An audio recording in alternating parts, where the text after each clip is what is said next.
하나님의 말씀은 레위기 33장에서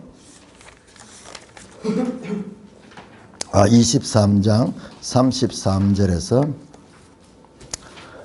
내가 오늘 시간이 될런가 모르겠는데 24장 4절까지 보겠습니다. 왜 24장을 넣는가 생각하시면서 23장 34절 이제 절기 가운데서 마지막 7월달 가을 절기 가운데서도 초막절입니다. 초막절. 여호와께서 모세에게 말씀하여 이르시되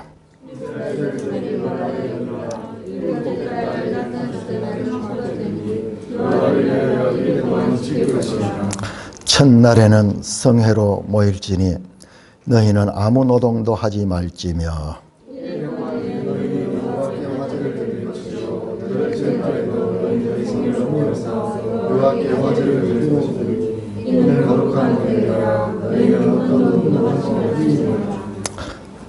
이것들은 여호와의 절기라. 너희는 공포하여 성회를 열고 여호와께 화제를 드릴지니 번제와 소제와 희생제물과 전제를 각각 그날에 드릴지니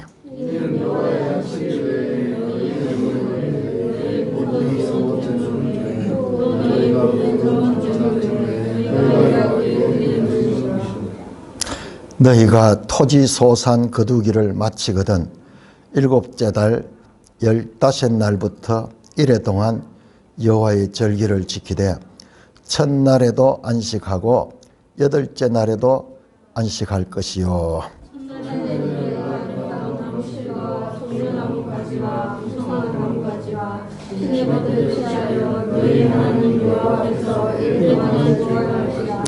너희는 매년 이래 동안 여호와께 이 절기를 지킬지니 너희 대대의 영원한 규례라.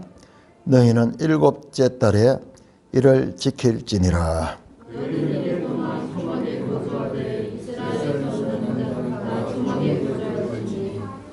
이는 내가 이스라엘 자손을 애굽 땅에서 인도하여 내던 때에 초막에 거주하게 한 줄을 너희 대대로 알게 함이니라.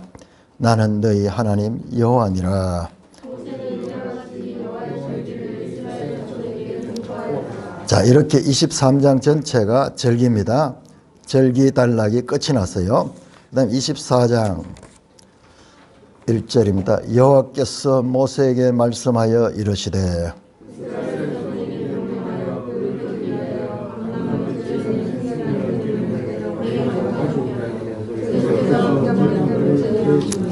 아론은 회막 안 정극의 휘장 밖에서 저녁부터 아침까지 여호와 앞에 항상 등잔불을 정리할지니 이는 너희 대대로 지킬 영원한 규례라. 그는 여호와 앞에서 순결한 등잔대 위에 등잔을 항상 정리할지니라. 전혀 뜻밖의 절기가 나오고 난 다음에 생뚱맞게도 갑자기 저 성소 안에 등잔불 피우는 이야기가 나와요. 그게 성경에 논리적으로 순서적으로 상당히 이게 무슨 비약이 일어나면서 그래서 많은 이제 이 자유주의 신학자들은 성경을 비평하는데 힘을 들이거든요. 그 사람들이 의하면 아주 이 공격 대상이 되는 거예요. 두서없이 갑자기 절기하다가 난데없이 성소 안에 등잔불 이야기 나오는데 자, 이거는요, 여러분들이 요한복음을 잘 공부를 한 사람들은 이게 알 수가 있는데 그래서 성경 공부는 쉬우면서도 쉽지 않아요. 오늘 제가 이것을 말씀드릴 시간이 될는지 모르겠어요. 왜냐하면 절기에 대한 기본을 우리가 아는데 시간이 걸리기 때문에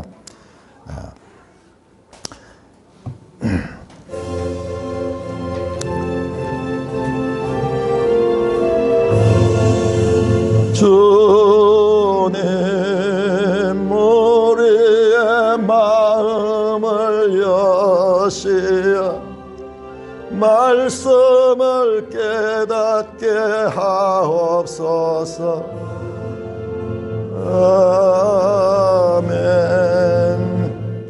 전혀 예상하지 않았는데 우리 지난 주간에 공부했던 그 히브리서 그 12장의 새 예루살렘 성 주제는요, 우리 성경 전체에서 궁극적인 최고의 목표예요. 여러분 듣고 잊어버렸죠? 계속 되새김질 해야 돼요. 우리의 신앙의 궁극 목표를 히브리서 말씀했고 그걸 요한계시록이 증거해 줬습니다. 새 예루살렘 성. 그곳에는 천군 천사들이 있고 그 다음에 이 하나님도 계시고 그 다음에 예수 그리스도도 계시며 그 다음에 모든 죄를 처리받은 의인들의 영이 그리고 교회가 거기에 더불어 함께 그 땅은 이 땅이 아니에요. 새 하늘 새 땅이에요. 지금 현재 우리가 살고 있는 이 땅은 다 지나갈 것이요. 지나갈 것. 이게 성경의 일관된 가르침입니다. 일관된 가르침. 그러니까 우리 이 부분도 깊이 봐야 되는데 제가 하는 설교법은 지금 성경 66권을 골고루 배우는 거예요. 골고루. 어떤 분들은 이런 부분만 막 이런 부분 해도 지금 몇 달을 해야 돼요. 자, 그런 식으로 하다 보니까는 또 문제가 균형을 잃어버려. 그래서 그런 부분이 나올 적에 강조는 하지만은 자, 다음에 또 나올 거예요. 성경 66권 골고루 하면서. 그야말로 우리의 신앙의 궁극적인 목표가 무엇인가를 보여주었습니다. 그래서 제가 오전 공부 시간에 또 웨스트민스터 공부를 잠깐 멈추고 이 땅의 예루살렘을 한번 공부를 해달라 그렇게 부탁을 드렸는데 이번에 또 보니까는 이 레위기 절기를 하다 보니까는 이 절기의 핵심은 신약 성경에서 이루어지고 특별히 요한복음에서 이게 정확하게 나타나거든요. 그래서 지난번에 우리가 원래 1월달 3월달 요한복음 했잖아요. 그때 제가 막 열강을 했어요. 그때 막 초막절도 이야기하고 이랬는데 다시 이제 여기 나오니까는 이것과 요한복음을 연결해서 말씀을 드리고 싶다 하는 그런 생각이 있어가지고 다시 오전 시간에 일단 절기 기본에 대해서 여러분들 공부를 하도록 반장님께 그렇게 부탁을 드렸습니다. 자, 여러분들 성경 이야기는요, 이야기로 돼 있어. 어떤 경우에는 막 무슨 옛날 이야기 같이 돼 있다가 때때로는 무슨 뭐 법적인 그런 것도 나오고 어떤 때는 또 시도 나오고 그 성경의 내용들은 갈피를 잡을 수 없어요. 어떤 건 이스라엘 역사 이야기가 나왔다가 그 역사 이야기 가운데서 어떤 개인들의 개인적인 그런 이야기가 나왔다가 어떨 때는 아주 논리적인 그런 법적인 이야기가 나왔다가 어떨 때는 또 막 시적인 이야기가 나오고 이게 성경이 구성이 그래 돼 있어. 아주 로마서처럼 전부 다 논리적으로 이렇게 정리되어 있지 않고 어떻게 보면 허스룩해요. 무슨 레위기 같은 거 이런 법을 많이 가르치다가도 또 무슨 사람 이야기가 나오고 뭐 이러니까 성경은 우리가 믿고 싶고 성경을 알고 싶어도 성경을 자꾸 보지 아니하면은 두서가 없이 보여요. 성경이. 예를 들어 출애굽기 같은 경우에도 그 출애굽 해가지고 광야를 지내왔다가 이제 시내산 앞에 모이는데 갑자기 뭐가 나오냐 그러면 성막 짓는 이야기 나와. 성막 짓는 이야기가 25장에서 마지막 40장까지가 전부 성막을 짓는데 어떻게 모양은 어떻게 하고 뭐 재료는 무엇을 쓰고 크기는 어떻게 하고 아이고 이게 무슨 우리하고 관계없는 그런 이야기들을 그렇게 잔뜩 써놨는가 이 말이야. 하나님 말씀으로 믿고 싶지만은 그런 거 봤을 적에 왜 이거 굳이 우리가 이런 것을 기록해서 우리가 알 필요가 뭐가 있는가. 그리고 이건 다 지나가는 건데 우리 생각에서 그런 생각이 들어요. 그렇지만요, 여러분 하나님의 지혜는 우리보다 더 지혜로워요. 우리 생각을 가지고 판단을 많이 하잖아요. 이게 뭐냐? 심지어는요, 성경학자들 가운데 저 자유주의 비평학자들은요, 성경을 뭘 하느냐 하면 비판하기 위한 목적을 가지고 성경을 연구하는 거예요. 그러니까 성경에서 문제가 엄청 많은 거예요. 그걸 막 논문을 써내고 막 발표하는 거예요. 자, 우리 개혁주의 성경 신학자들은요, 그들이 비평하는 것을 다시 그들의 한계, 그들의 부족한 점, 이성적인 것을 가지고 논리적으로 말은 하지만은 그것들이 성경에서 어떻게 틀렸다는 것까지도 지적하는 거예요. 그러니까 우리 개혁주의 성경 신학자들은 성경을 되게 깊이 연구를 하는 자들이에요. 비평학자들보다 한 단계 더 위입니다. 이렇게 이야기를 해도 여러분들이 좀 감이 잘 안 올 거예요. 성경 내용은요, 우리가 쉽게 판단할 수 있는 그런 수준이 아니라는 것을 말씀을 드립니다. 자, 여러분들, 절기가 무엇인가를 한번 생각해봅니다. 절기. 자, 이번에 이제 7 절기가 나오는데, 절기가 있고, 그 다음에 절기와 더불어서 구약 성경에서 모세법에서 강조하는 게 성소예요, 성소. 성소라 그러면은 성막이나 성전 다 포함이 됩니다. 거룩한 장소. 성막, 모세 시대는 성막이었고 솔로몬 이후로부터는 성전이죠. 이 절기와 성소, 이 두 개가 구약 성경 모세의 법 가운데서 핵심 속에 들어있어요.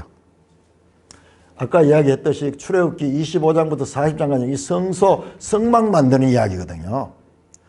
그 다음에 레위기 모세요. 레위기 앞에 나왔던 5대 제사법, 뭐예요? 성소에서 제사 드리는 법이잖아요. 전부 이거와 관계돼요. 자, 절기도 이거와 연결됩니다. 절기 때마다 어떻게 하나 하면 절기 때마다 성소가 있는 곳으로 모여라 그래요. 성소가 있는 곳으로 모여라. 그래서 광야 시대는 성막 앞에 모였고요. 그 다음에 가나안 땅에 들어가서는 성소가 있는 장소, 때로는 실로의 성소가 성막이 있었어요. 그때는 실로에 모이고, 나중에 다윗 이후 시대에는 예루살렘에 이제 성전이 지어졌죠. 그러니까 전부 예루살렘에 모였어요. 근데 모여서 뭐합니까? 성소에서 제사를 드리고, 그리고 그 절기를 지키는 거예요. 자, 옛 성소와 이 절기를 그렇게 강조하고 있는가, 강조하고 있는가. 오늘 23장 전체가 절기에 대한 성소에서 절기를 지키는 법에 관한 이야기입니다. 자, 이거를 성경에는 어디에도 제가 하는 말을 말씀하고 있지 않습니다. 그런데 우리가 해석을 해봐야 돼요. 자, 성소는 뭐냐? 그러면 성소는 장소예요, 장소.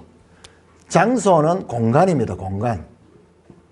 이거는 반드시 한 공간이에요. 특정 장소예요. 성막이 있는 곳. 자, 공간, 정해진 공간입니다. 그래서 구약 성경을 자세히 보면요, 여호와께서 정한 공간에서, 정한 장소에서 그 이야기가 많이 나오는 거예요. 자, 이것도 그리스도 안에서는 이 공간이 의미가 없어집니다. 신약에 오면 공간이 아니고요, 더 이상 건물 성소가 아니고 성령이 계시는 성도들이 성소예요. 구약의 이 공간 개념이 신약에 오면은 이게 없어져 버려요. 너희가 하나님의 성전인가, 하나님의 성령이 너희 가운데 계신 것을 알지 못하느냐. 이게 신약에 오면은 이 개념도 무너집니다. 이 개념도.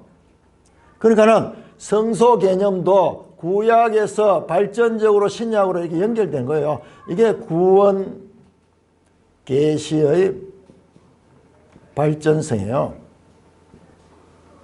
이건 성경을 이해하는데 항상 기본이에요, 기본. 자, 절기는 뭐예요? 절기는 시간이에요, 시간. 1년 365일 가운데 이 유대인들이 한 달을 30일로 봤더라고요. 30일로. 그렇게 하면 조금 날짜가 남죠. 윤년이 생기고 이래가지고 13개월로 보기도 하고 뭐 이랬던 그게 있더라고요. 시간. 그러니까는 가장 중요한 이야기들을 그 본질을 우리가 뚫어 보니까는 야, 절기는 시간에 관한 법이고 그 다음에 성소는 공간에 관한 법이구나. 그러면 시간과 공간은 뭐냐? 시간과 공간은요, 이 땅에 살고 있는 인간의 한계 상황이에요. 인간은 이 지구 땅을 벗어나서 살 수 없습니다. 뭐 요즘 우주인들이 막 그렇게 밖에 나가기도 하는데 그거는 이제 예외의 경우고, 이 공간 밖에 갈 수 없어요. 이 공간 안에서도 제한이 있어요. 제한이. 되게 추운 곳에는 못 살아요. 그런 데는 못 살잖아요. 그 다음에 시간은 계속 흘러갑니다. 자, 여러분들 존재를 설명하려고 하면요, 언제 어디에서 태어났다, 언제 어디에서 죽었다, 그거로 끝이에요. 그 살아있을 동안에 무슨 일을 행했고 뭐 여러 가지 있겠지만은 다 그런 것들은요, 사실 이 시간과 공간 속에서 보면은 한 점에 지나지 않는 거예요. 우리 앞에 무수히 많이 살았던 이 땅의 사람들이 있잖아요. 세종대왕, 유명한 세종대왕이에요. 언제 1400년대 어디에서 왕으로서 살다가 죽었다. 그거밖에 없어요. 이 시간과 공간 속에서. 시간은 끊임없이 지금 흘러가고, 제가 이야기하는 이 시간도 지금 흘러가고 있습니다. 자, 이것은 인간의 한계상. 그래서 space and time, 시간과 공간, 이것은 인간 존재가 살아가는 한계 상황이에요. 자, 이거를 우리가 분명히 인식을 합니다. 그러나 하나님 나라는 이 시간과 공간을 초월하는 나라예요. 새하늘 새 땅, 이 시간 공간. 여러분, 저는 뭐 이 물리적인 뭐 이런 거 잘 모르는데 깜짝 놀란 이야기인데, 이 시간 가는 게요, 우주에는 시간이 없는 데가 있어요. 지금 이 시간이 적용되는 것이 지금 이 지구상에만 시간이 정해져요. 이 시간도 이제 지구의 공전과 자전, 이거에 의해서 정해지는 거잖아요.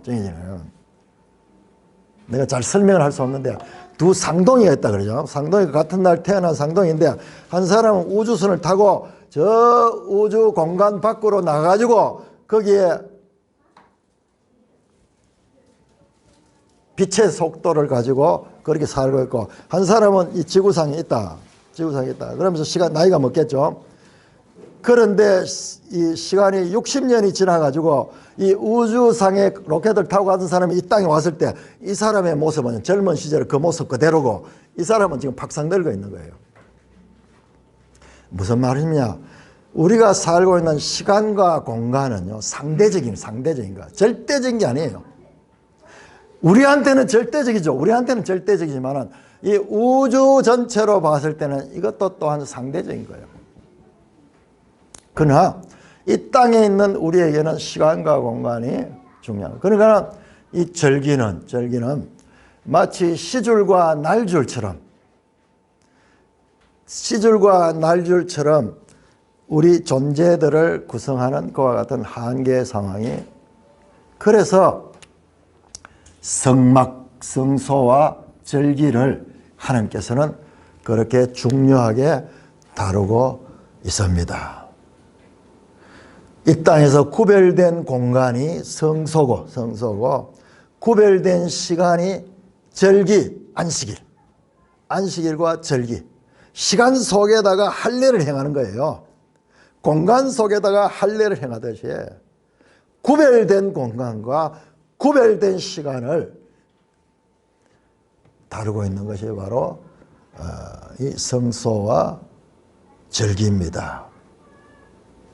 그래서 우리 지난 주간에는 이 땅에 있는 구별된 공간인 예루살렘, 거기에 성소인데, 이것보다도 궁극적으로 하늘의 예루살렘을 우리가 살펴보았습니다.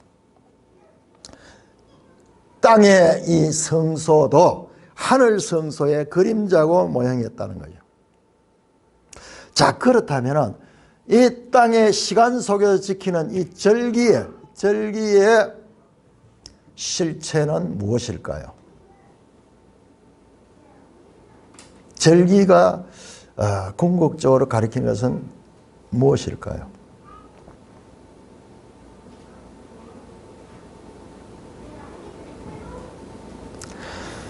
자, 그것이 이 절기와 이 성소가 다 예수 그리스도 안에서 만납니다.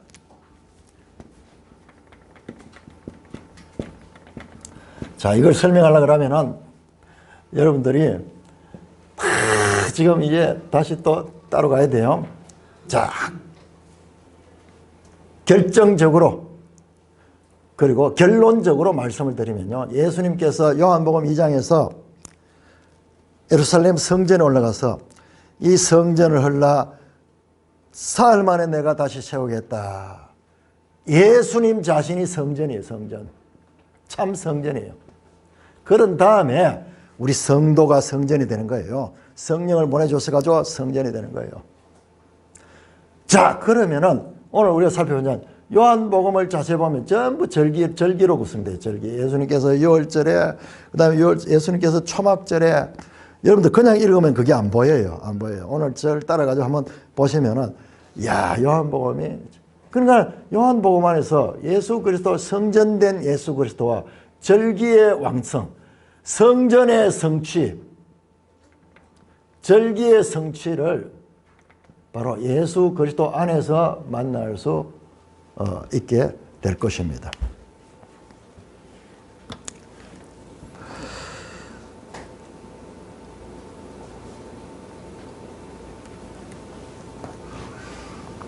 자, 절기 오늘 이 레이기에 보면은 크게 보면은 절기가 두 개가 있어요. 봄의 절기가 있고 전부 농사하고 연관된다 그랬죠.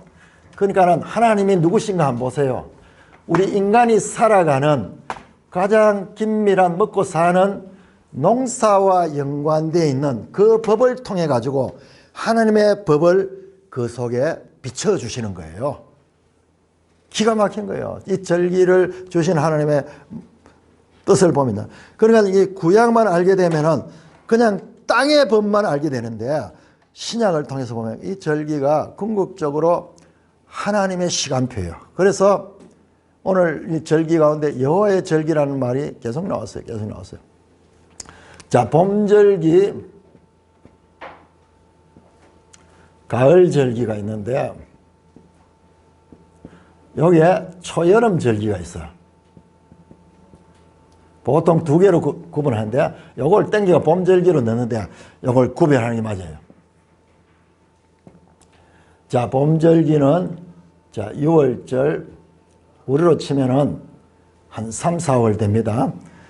지금 이 종교력 성경에 나오는 7월 같으면 한 10월, 1월 같으면 한 3월, 4월 뭐 요 정도 돼요.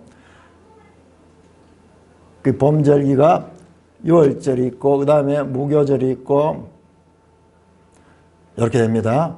그 다음에 초실절이 있어요. 초실절. 초실절은 우선 가나안 땅에 들어가거든. 농사 짓고 난 다음에 자, 요건 날짜가 전부 붙어 있습니다. 7대 절기 어렵게 생각하는데 하나도 어려운 거 없어요.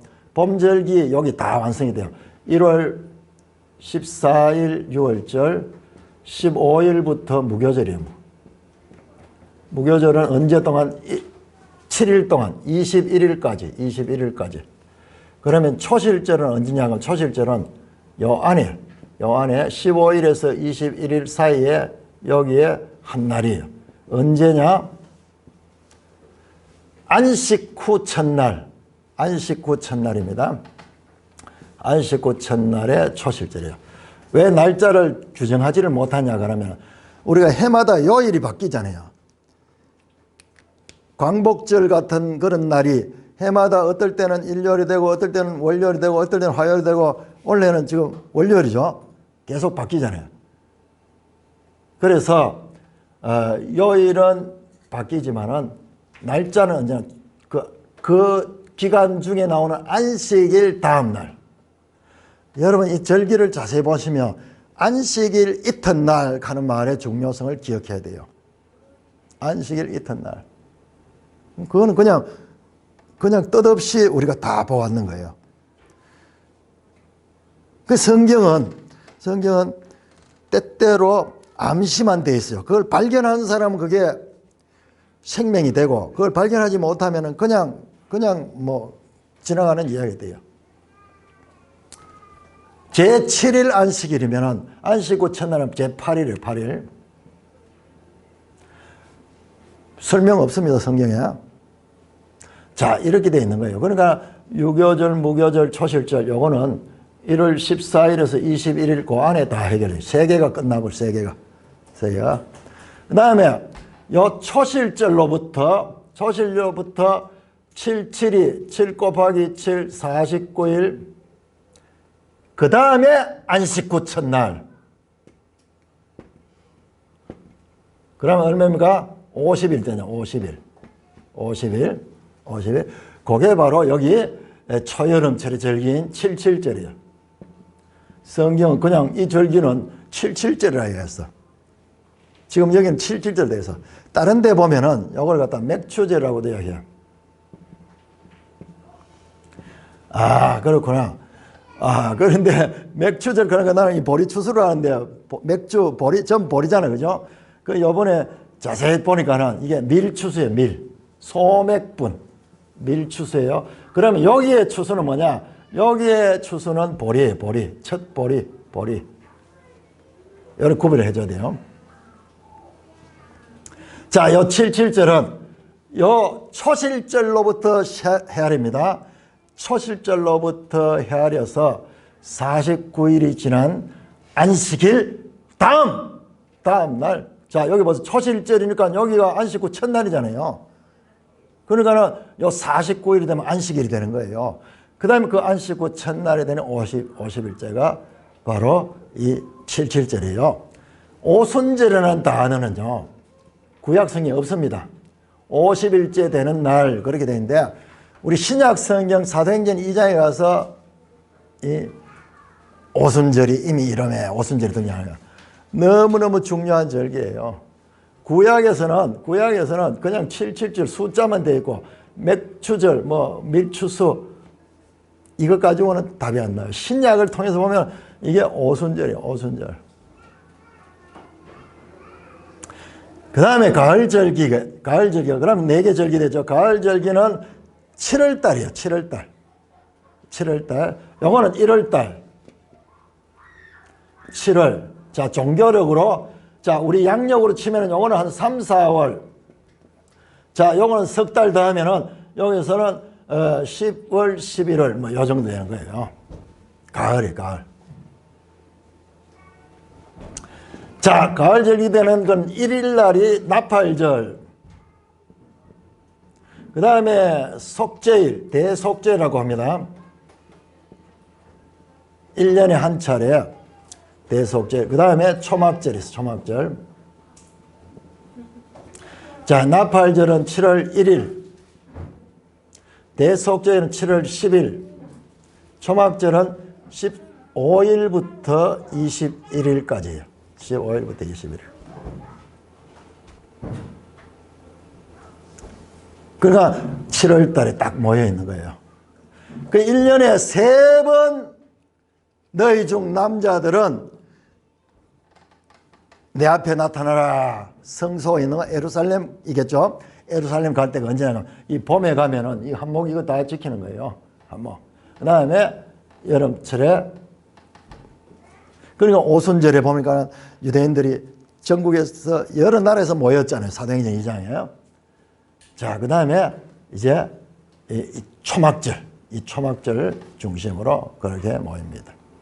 지금도 이 사람들은 3대 명절은 이 6월절 무교절을 한때 붙여요. 한때 붙입니다. 이게 날짜도 붙어 있잖아요. 이 3대 명절 지키는데 초막절 절기를 그렇게 크게 지켜요. 지금도 이 초막절이 되면은 지난번 그 요한복음 할 때 이야기 드렸잖아요. 사진도 보여줬잖아요.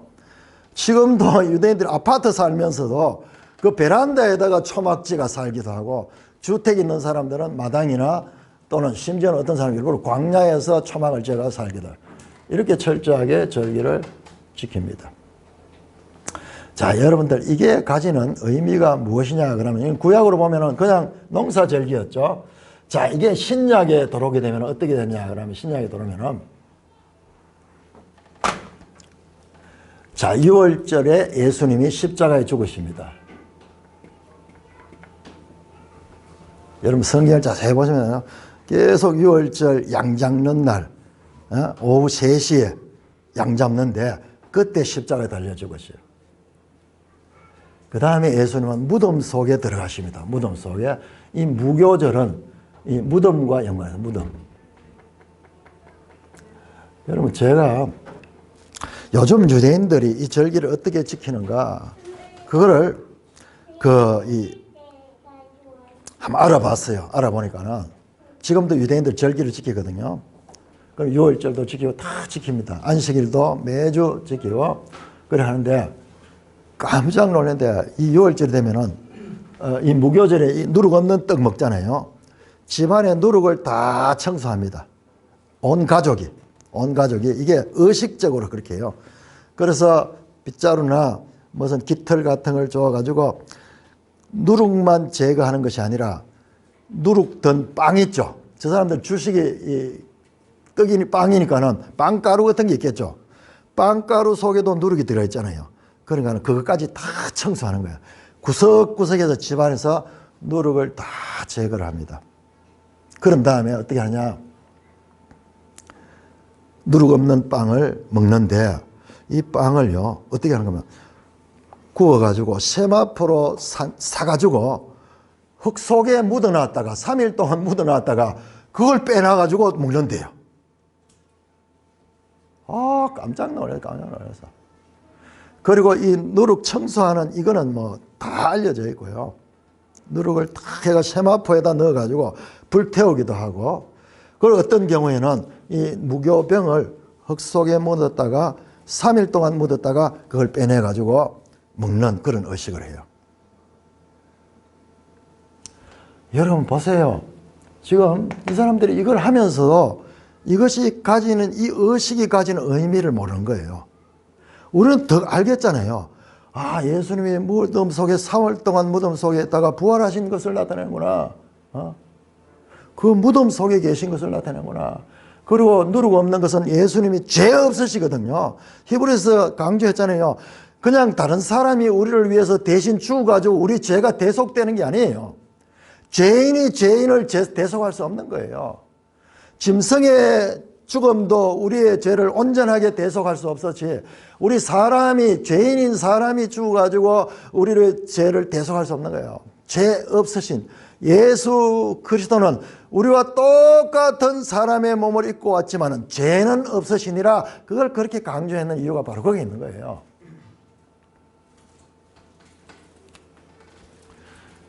그 다음에 초실절은 뭐냐 그러면, 안식 후 첫날 예수님 부활하셨잖아요.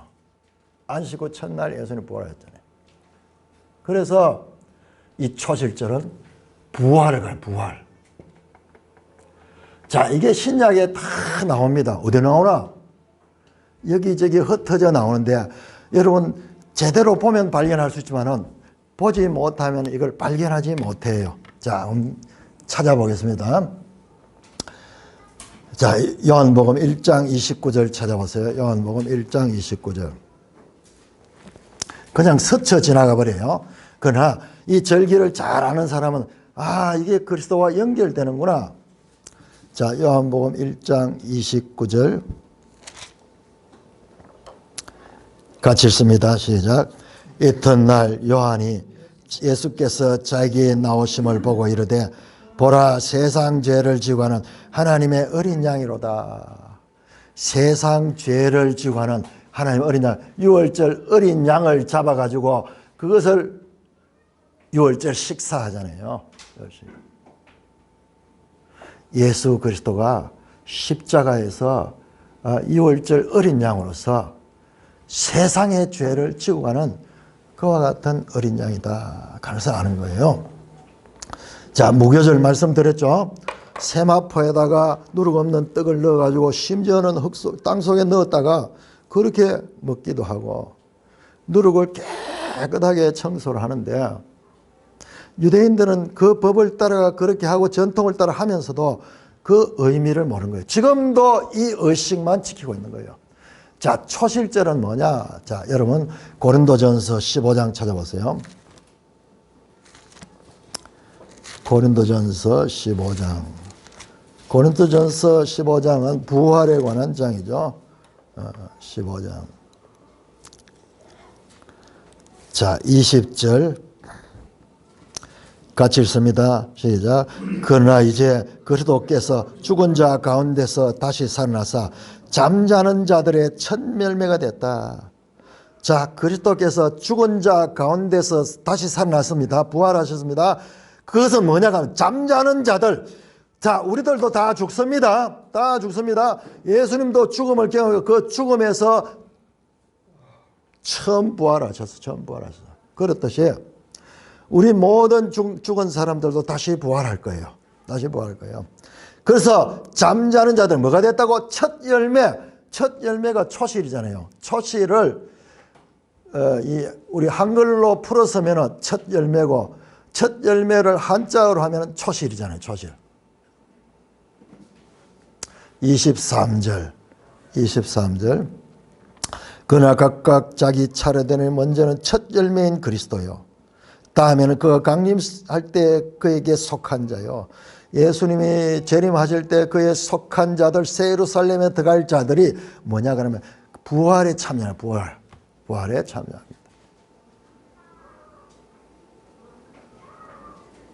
그래서 이와 같이 이것들은 전부 예수 그리스도 안에서 성취된 것이에요. 성취된 것입니다. 자, 그러면 77절은 어떻게 성취됐는가? 자, 사도행전 1장. 제가 오늘 이런 이야기는 안 하고 넘어가려고 그랬는데 여러분들이 이게 정확하게 안 서면은 제 이야기를 이해를 못해요. 자, 사도행전 1장 보세요. 이게 머릿속에 완전히 딱 정립이 되어야 돼요. 그러고 이제 신약 성경을 읽으면은 이제 새롭게 보이는 거예요. 자, 사도행전 1장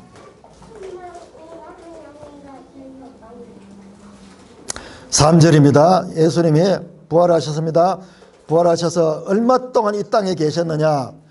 그가 고난받으신 후에 또한 그들에게 확실한 많은 증거로 친히 살아계심을 나타내사 얼마 동안, 며칠 동안 계셨어요? 40일이죠. 40일 동안. 자, 예수님이 부활하시고, 자, 초실절이 돼가지고, 초실절의 첫 열매로 돼서 40일 동안 이 땅에 계시고, 그 다음에 성천하셨어요. 성천하셨어요. 자, 예수님이 성천하신 후에, 예수님께서 성천하시기 전에 이렇게 말씀합니다. 5절 보세요. 요한은 물로 세례를 베풀었으나 너희는 맨날이 못되어 성령으로 세례를 받으리라. 예수님이 성천하시는 40일째 떠났는데 이때로부터 맨날이 못되어 날짜로 몇 날 후에 성령의 세례를 받는다. 성령의 세례를 받는다. 성령의 세례를 받는다.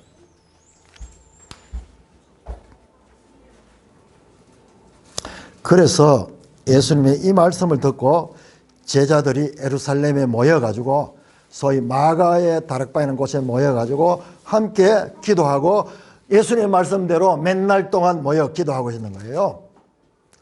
자, 2장, 사도행전 2장. 그 기간 동안 12제자 수를 마쳤죠. 가롯 유다가 이제 자살하고 없으니까는 그 대신 ματ대아라는 사람을 12제자로 그렇게 해서 사도 12수가 맞추어지죠. 그 다음에 2장 1절에 보세요. 같이 읽습니다. 시작. 오순절 날이 이미 이르매 그들이 다 같이 한 곳에 모였더니 호련히 하늘로부터 급하고 강한 바람 소리가 있어 그들이 앉은 온 집에 가득하여 성령이 임하는 거예요. 성령이 충만하게 있는 거예요. 자, 그 맨날이 못되어 열흘 후에 오순절이 왔어요. 오순절. 그 오순절 날 50일째 되는 날 성령이 강림한 거예요. 자, 이것이 바로 성령 강림으로 예수 그리스도 안에서 성취됩니다. 이 부분을 자세하게 지금 설명하는 것이 사도행전 2장 33절이에요. 2장 33절. 자, 예수님께서 보좌 우편에 올라가셨습니다. 보좌 우편에 올라가셔서 성부 하나님과 함께 계십니다. 오늘 우리가 시편 110편 읽을 때 여호와께서 내 주에게 말씀하시기를 하는 게 그 장면이에요. 그 장면. 성부 하나님과 성자 하나님이 함께 계시면서 대화하는 장면이에요. 33절 하나님이 오른손으로 예수를 높이시며 그가 약속하신 성령을 아버지께 받아 너희 보고 듣는 이것을 보자. 자, 예수님과 성부 하나님과 성자 예수님이 이 성령을 보내주시는 거예요. 그러므로 여러분 정리해 봅시다. 봄절기는 어디에서 성취되느냐? 예수님의 초림에서 성취됐어요. 초림. 자, 그러면은 이 77절은 언제 성취됐냐? 바로 교회 시대, 우리 현재예요. 이때로부터 시작해서 지금까지 이 교회 시대에서 지금 성취되고 있는 거예요. 성취되고.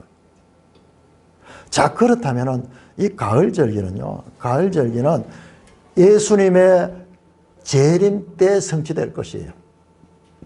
자, 그것을 한번 확인해 봅시다. 자, 요한계시록 11장 한번 찾아보세요. 요한계시록 11장. 성경에서 이걸 답으로 자, 요거는 요거다, 요거는 요거다 이렇게 설명하는 거 아무 데도 없습니다. 흩어져 가지고 그냥 이야기 있는데 그걸 우리가 찾아내야 돼요. 찾아냅니다. 자, 요한계시록 11장. 그러니까 성경 읽기를 여러분들이 계속 반복을 하셔야 돼요. 반복을 하시면 나중에 이런 것들이 정리가 돼요. 11장 15절. 영광스러운 장입니다. 15절 같이 읽습니다. 시작. 일곱째 천사가 나팔을 불매 하늘이 큰 음성들이 나서 이르되 세상 나라가 우리 주와 그의 그리스도의 나라가 되어 그가 세세토록 왕노를 하시더라 하니. 자, 앞에서 6번째 나팔이 불었어요. 계속 첫 번째 나팔, 두 번째 나팔, 세 번째 나팔, 요 7번째 나팔이 마지막 나팔이에요. 이 마지막 나팔에는 세상 나라가 돼 우리 주와 그리스도의 나라가 돼. 그리스도가 통치하는 나라가 되는 거예요. 이 마지막 나팔 소리예요. 새하늘 새 땅의 시대, 예수 그리스도가 재림하시며 새하늘 새 땅의 시대가 임하는 거예요. 자, 이것을 더 확인할 수 있는 것이 고린도전서 15장. 자, 고린도전서 15장으로 다시 돌아갑니다.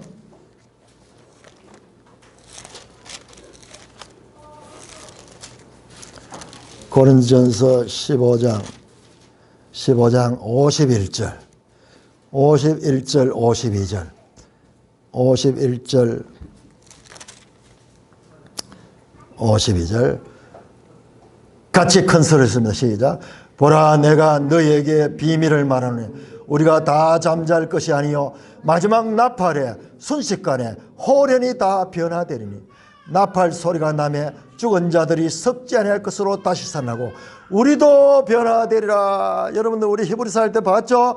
변동될 것이 있고 변화되지 않는 흔들리지 않는 나라가 있고 흔들리는 나라. 이 세상은 다 변동됩니다. 변동됩니다. 그러나 변동되지 않고 영존하는 하나님 나라가 와요.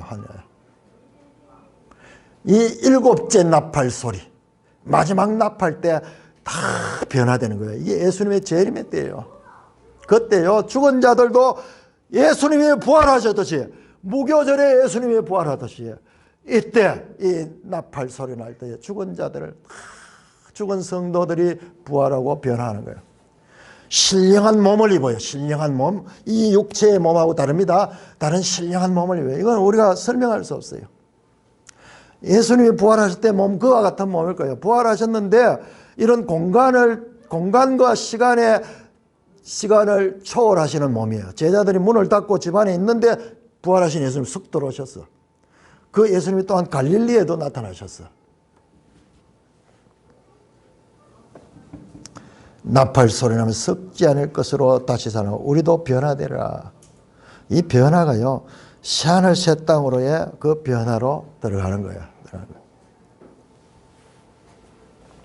자, 이렇게 이 절기들은 궁극적으로 예수 그리스도 안에서 성취되는 거예요. 성취되는 겁니다. 그러니까는 예수님이 얼마나 중요한지 몰라요. 예수님이.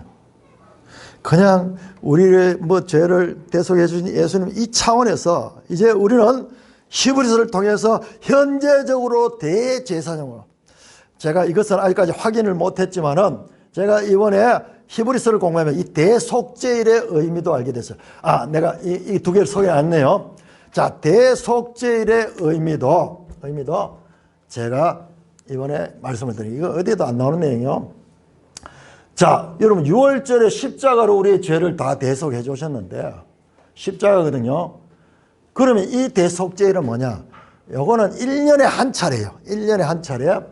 자, 이스라엘의 제사는요, 이 절기 때마다 제사를 지냅니다. 그리고 개인적으로도 제사를 지내요. 성소에 와서.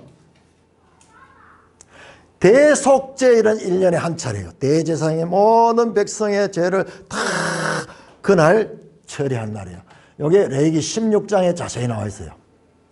내가 생각할 적에는 이 대속죄일이 바로 지금 현재 대제사장인 예수님께서 모든 성도들, 예수 그리스도를 믿고 구원받은 성도들이 이 땅에 살면서 우리도 지금 죄를 짓고 있잖아요. 구원받은 백성임에도 불구하고 제3을 받았다고 의롭다 함을 받았음에도 불구하고 넘어지고 쓰러지고 때때로 죄를 짓잖아요.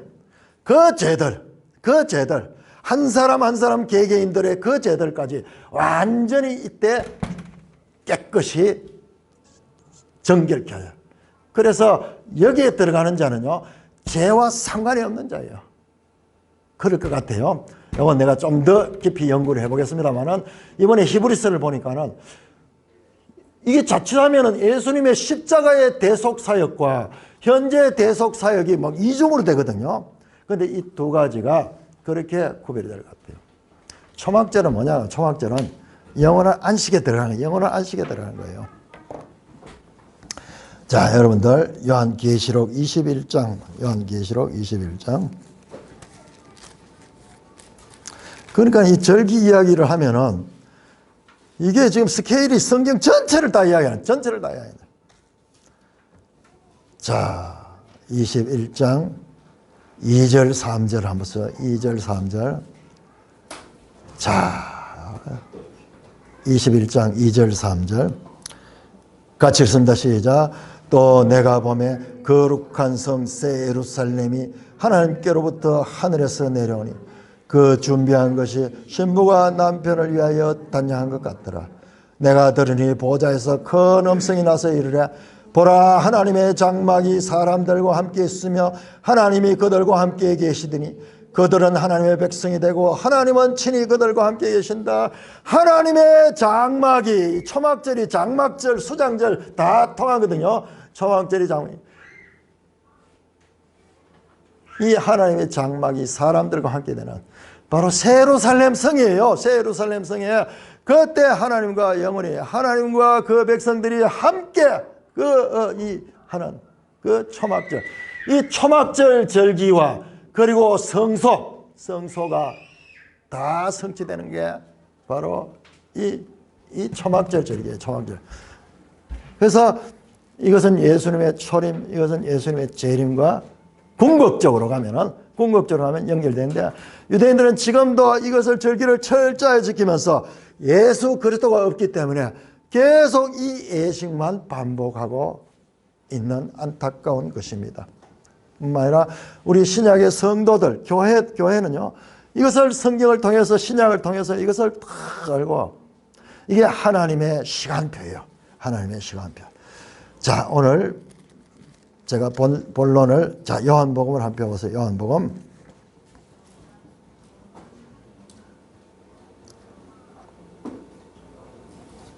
자, 요한복음.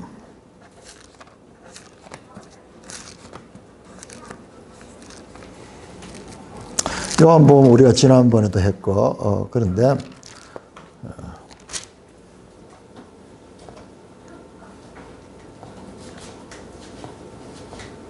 자, 요한복음 2장 한번 찾아보세요.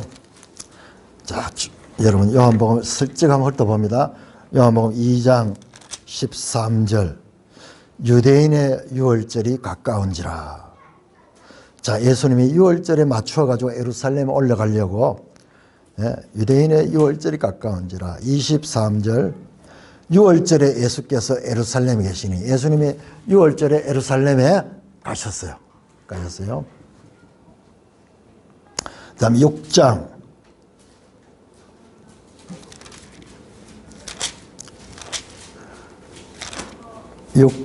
4절 마침 유대인의 명절인 유월절이 가까운지라. 자, 11장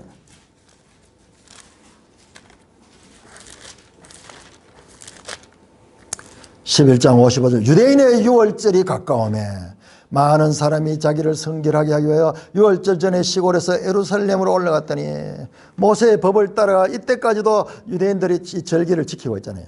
예수님도 그 절기 12장 1절 유월절 엿새 전에 13장 1절 유월절 전에 예수께서 자기가 세상을 떠나 아버지께로 돌아가실 때가 이런 줄 아시고 보세요. 예수님은 이 절기, 이 유월절 절기를 따라 자신이 십자가에 죽으실 것을 알고 계시며 모든 시간표가 바로 이 유월절 절기와 맞추어져 있다는 것을 알 수가 있습니다.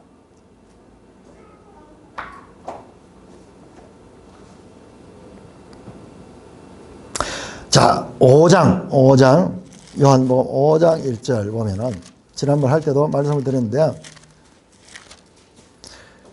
그 후에 유대인의 명절이 되어 예수께서 예루살렘을 올라가시나 요 5장 1절은 유일하게 3대 절기 중에 하나예요. 왜냐 그러면은 세 차례 올라가니까는 이때도 예수님이 예루살렘에 올라가셔서 그런데 이때가 언제인지 날짜가 그게 안 나와. 절기 이름이 안 나와. 그냥 유대인의 명절이라고만 암시되어 있어. 자, 그 다음에 7장 나와. 7장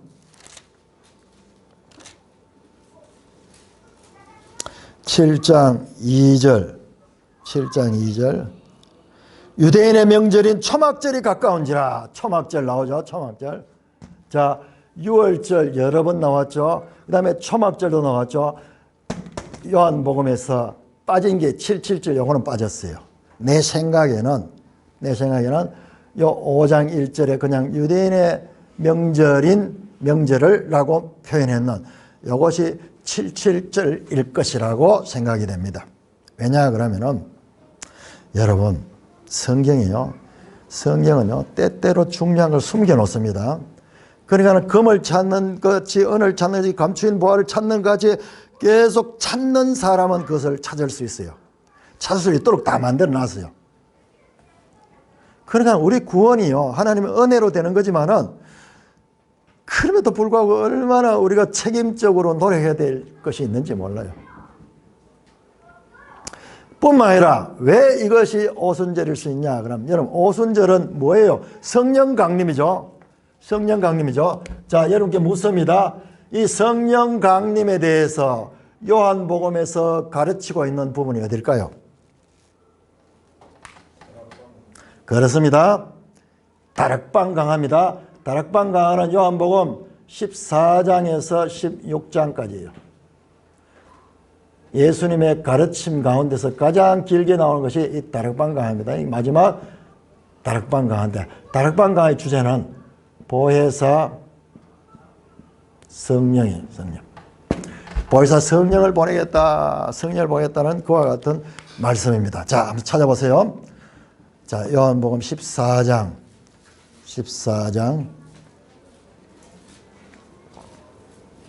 26절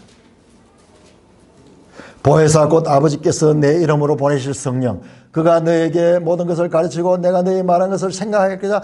예수님이 마지막이에요. 마지막 유월절 어린 양으로 돌아가시기 전에 이걸 지금 가르쳐요. 이걸 지금 올 거다 이걸 집중적으로 제자들이 가르치고 그래서 이 40일 동안 부활하셔서 계시고 맨날 후에까지 기다리라. 끝까지 이 날을 가르쳐요. 이 날. 그러니까 12 제자들은 이 날에 대해서 의미를 알고 있었던 거예요. 16장. 자, 16장 7절. 같이 읽습니다. 시작. 그러나 내가 너에게 실상을 말하노니 내가 떠나간 시 너에게 유익이라. 내가 떠나가지 않으면 보혜사가 너에게로 오지 않을 것이요. 내가 가면은 내가 그를 너희에게 보내라. 바로 사도행전 이 말씀이잖아요. 예수님 보내요. 그러니까 이 날에 대해서 요한복음에서는 오순절이라는 말은 없지만은 사실 요한복음의 핵심은 예수님께서 유월절을 성취하시며 또한 이 오순절 교회 시대를 예비하시고 계시는 내용이 요한복음이에요. 그게 얼마나 중요한지 몰라요. 자, 요한복음 7장 보세요. 7장에 보면 이제 초막절이 나오는데 초막절. 자, 여러분들 다시 레위기 들어가서 하나가 빠졌습니다. 자, 여기 그 요한복음 펴놓고 다시 레위기 23장으로 넘어가지고 레위기 23장으로 넘어가서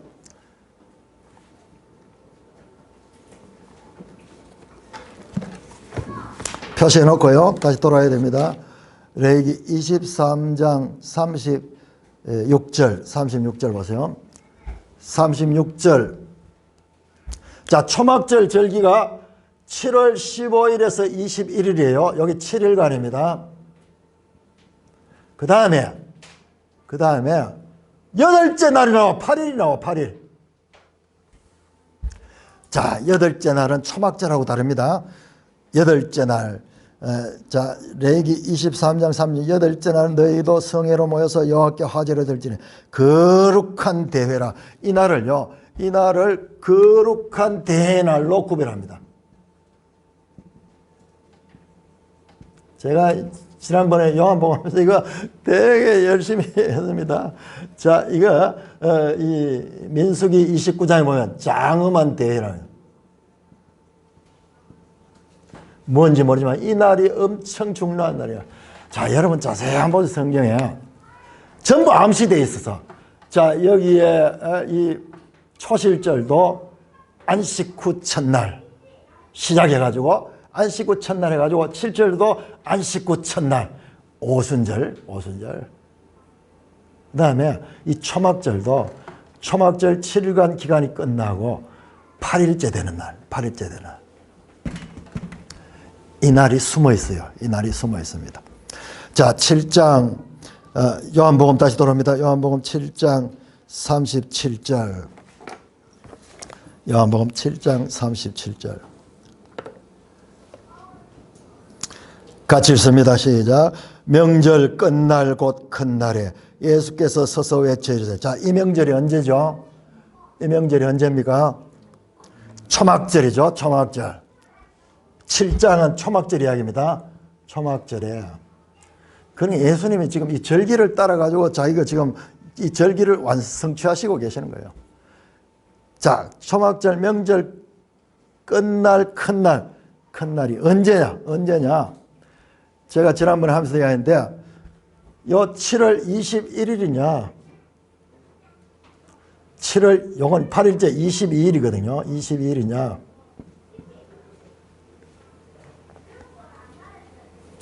내가 이때까지는 요걸 22일로 해석을 했어요. 왜냐 그러면 거룩한 대회라 그랬잖아요.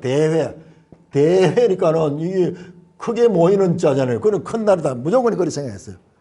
그런데 요번에 요한복음을 하면서 이게 아니고 이 큰 날은 21일이다. 초막절 절기 끝날이다. 이 날이 아니고, 자, 왜냐 그러면은 8장 열어보세요. 8장. 자, 요한복음 8장 보시면은 8장 2절.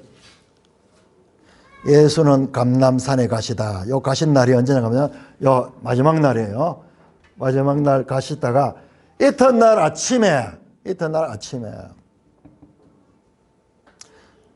2절 보세요. 아침에 다시 성전으로 돌아서 아침에 다시 그러면 22일 날 이때 성전에 돌아왔어.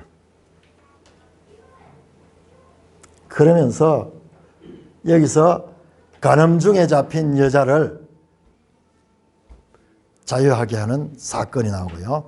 그 다음에 12절 보세요. 12절. 8장 12절. 예수님께서 갑자기 12절 같이 읽습니다. 요한복음 8장 12절 시작. 예수께서 또 말씀하여 이르시되 나는 세상의 빛이니 나를 따르지 않은 어둠에 다니지 아니하고 생명의 빛을 얻으리라. 이 8일째 되는 날요. 그냥 구약에만 암시화되어 있던 이날, 그냥 거룩한 대날이고 장엄한 대날과 암시화되어 있던 이 날에 예수께서 나는 세상의 빛이다 선포하는 거예요.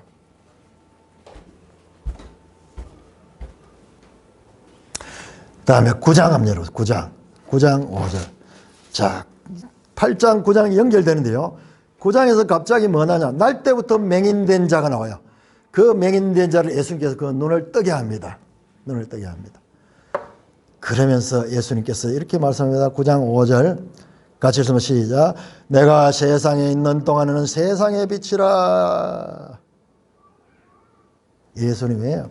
이 8일째 되는 날, 거룩한 대날, 자신을 세상의 빛으로 소개하고 있습니다. 세상의 빛으로. 그러니까 여러분들 지금 이것을 지금 구약 성경을 가지고 이 절기를 내용 모르면 요한복음 아무리 읽어도 이게 안 보여요. 이걸 가지고 철저하게 따져보면은 예수님은 이 절기를 이루시고 계시고, 그 다음에 이 거룩한 대회날, 이 8일날 초막절이 끝난 그 첫날, 이 날에 예수님께서 세상의 빛으로 자신을 선포합니다. 자, 여러분 조금 하나만 더 찾아봅시다. 하나만 더 찾아봅니다. 자, 역대하 7장 갑니다. 역대하 7장.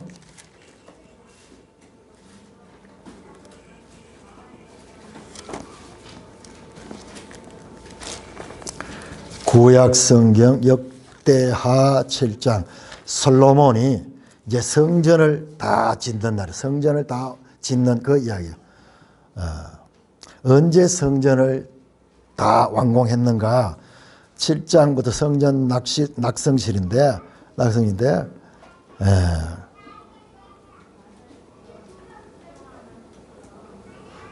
7장 8절 솔로몬이 7일 동안 절기를 지켰는데 하맛 어귀에서부터 애굽 강까지 온 이스라엘 심히 회중이 높다. 자, 7일 동안 절기를 지키는 7일 절기가 요 6월절에서 무교절 요 절기도 될 수 있고 초막절 절기도 될 수 있어. 그러면 둘 중에 어떤 건가? 어떤가 보니까는 다 모인데 8절에 9절에 보니까는 8째 날에 무리가 한 성회를 여니 8째 날 이날이에요. 초막절. 그 다음에 보세요. 30절보다 7째 달 제 23일에 23일. 자, 요 절기가 끝났는 23일에 모인 무리들이 다 자기 집으로 돌아갔다 하는 거예요. 낙성전을 헌당하고 다 지어가지고 하나님께 바치는 그 절기가 초막절 절기였고, 그 다음에 그 초막절 절기가 끝난 8일 날에도 거룩한 대회를 열었습니다. 거룩한 대회. 그러니까 이 8일은 지금 잘 드러나고 있지만 아주 중요한 날이에요. 중요한. 자, 다시 레위기 23장으로 돌아옵니다. 23장. 자, 23장 이제 마지막에 오늘 읽었던 이 초막절 규례가 나오죠. 24장 넘어가서 제가 아까 이야기했죠. 생뚱맞게도 갑자기 성소 안에 등잔불을 정리하는 내용이 나와요. 성소 안에 등잔불을 정리하는 내용이에요. 여러분들 상상에 맡기겠어요. 이게 레위기로만 보면 말이 안 되는 이야기예요. 왜? 절기를 자세하게 설명하다 갑자기 생뚱맞게 성소 안에 등잔불 다스리는 이야기가 나오는데, 이 등잔불이 이 세상의 빛이에요. 궁극적으로 이걸 나타내는 거예요. 그래서 그냥 레위기만 보면은 이게 편집상에 있어가지고 오류인 것 같고 무질서한 것 같지만은 그게 아니에요. 하나님의 지혜는 인간의 이 지혜보다도 훨씬 더 탁월해요. 성경 66권을 통해서 하나님 말씀하셔요. 사랑하는 형제 자매 여러분들, 오늘 이 절기를 보면서 이렇게 말씀을 드렸습니다.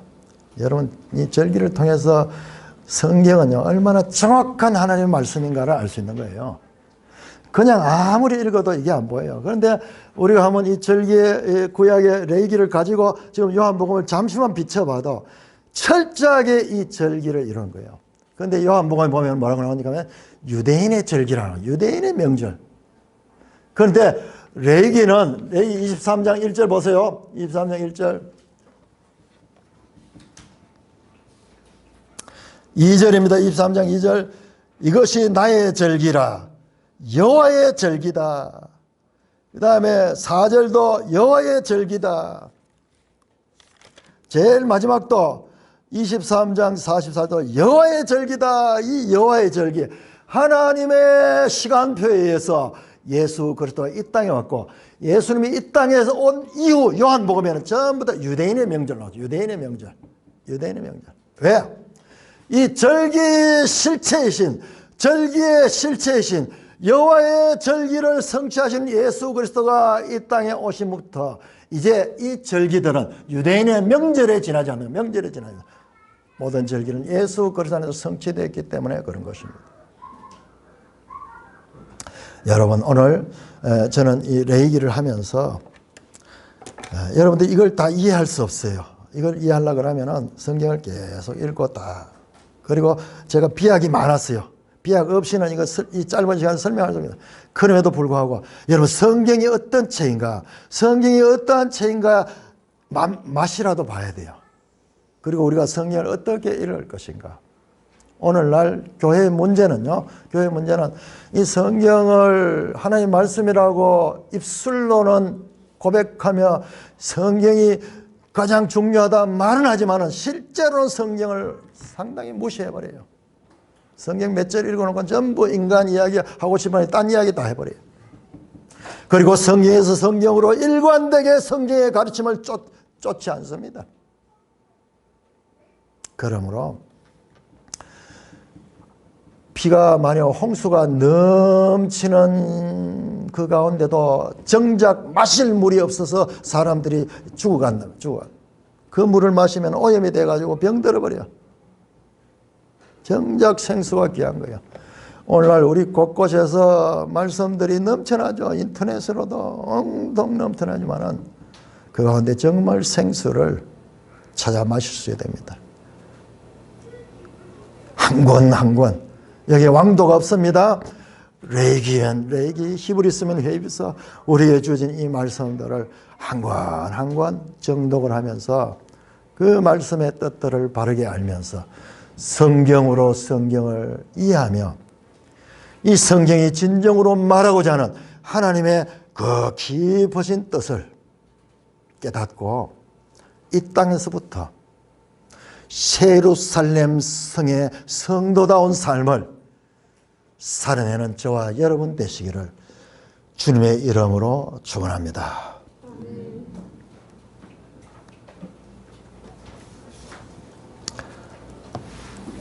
하나님 아버지, 은혜를 감사합니다. 오늘 이 짧은 시간에 이 절기와 그리고 신약 성경, 특별히 요한복음에서의 그 관계들을 잠깐 보았습니다. 오 아버지 하나님, 하나님의 말씀은 참으로 우리의 길의 등이요 발의 빛입니다. 이 생명의 말씀을 사랑하며 그 말씀을 금을 찾듯이, 은을 찾듯이, 감추인 보화를 찾듯이 추구하며 이 말씀이 궁극적으로 우리를 인도하는 곳으로 바르게 들어가게 하여 주시옵소서. 예수님 이름으로 감사하며 기도드리옵나이다. 아멘.